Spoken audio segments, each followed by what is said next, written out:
So I'm here inspecting a house that some people would probably call a flip. I generally don't like the term flip because some people who flip homes do a really great job. I prefer the term rapidly renovated on a budget, but for this video, we're gonna call this a flip.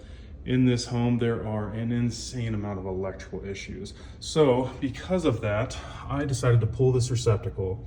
And I just want to start by saying that this technically should not be done. This is considered invasive, but I was willing to do it because of the amount of electrical issues. I suspected that there might be what is called a bootleg ground. This white wire there going from that silver screw in the middle to that green screw on the bottom, that is called a bootleg ground or a false ground. This is a safety hazard. In my opinion, the only reason to add a bootleg ground is to trick an inspector. We use these electrical testers like this, and when I plugged this in, it actually told me that they were wired correctly.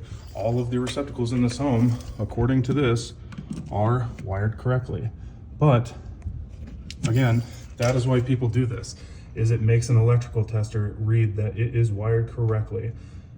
Older homes do not have a ground wire typically. So in order to get a correct wiring indication on an electrical tester, it can be pretty expensive. Otherwise, they can add GFCI receptacles and then just note that they don't have an equipment ground.